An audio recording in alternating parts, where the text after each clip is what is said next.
As my regular viewers know, and as those in my Facebook group know, I really want to help.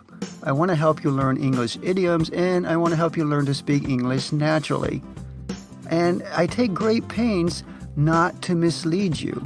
And as a language learner myself who struggles to learn languages, I get really upset when I see English learners being misled or confused by people who just want to be as popular as possible. I see many examples that qualified teachers of English would disagree with and never advocate. To illustrate what I mean, let's go over some examples of common compliments in English. You have a nice smile. You have nice eyes. Your hair looks nice. You have a nice voice. These are all common ways in English to compliment someone, and they are very likely to be used by native English speakers. Are there different ways to deliver these compliments? Sure. But should you search for different ways? Maybe these common ways are boring and uninteresting. Perhaps then you need to find more colorful ways of paying someone a compliment. Well, wait. We don't choose our words based on how interesting and creative they are. We choose them based on our intentions and the circumstances. Let's consider complimenting someone's eyes again.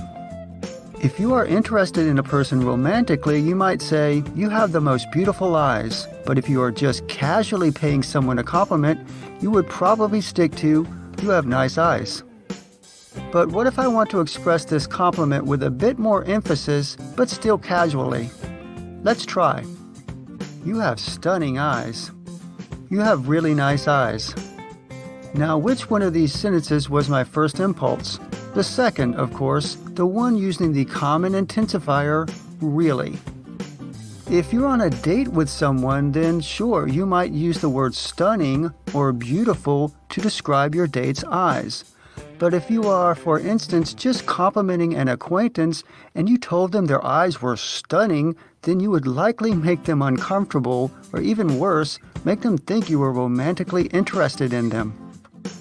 The truth is, if you overuse a word like stunning in English, it's going to sound just as bad as overusing common intensifiers like really or very. Gordon Ramsay, the chef, is an example of this. He's constantly calling everything stunning, a stunning dish, stunning decor. It gets on my nerves. Not everything is stunning. So let's look at two common greetings in English. Hi, nice to meet you. Hello, it is my great pleasure to meet you.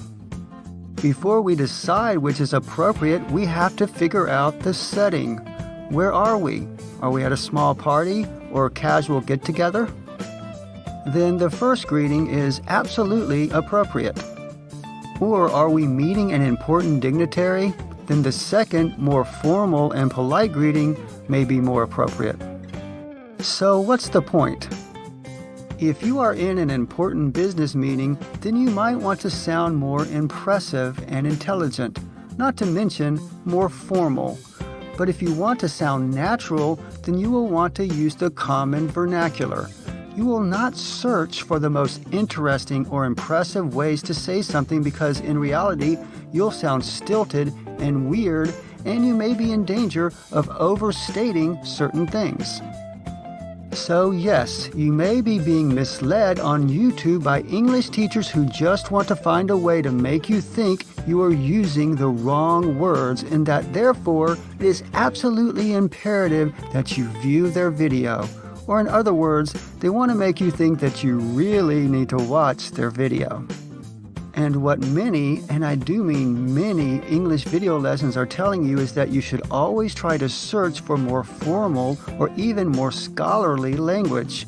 Well, should you use formal language in informal situations? And what kind of situation will you find yourself in more often? Probably informal. I've even heard these English teachers state that a native speaker will try to always make their sentences creative and original. If so, this would make English a quite unique language and quite impossible to learn. In reality, this is poppycock.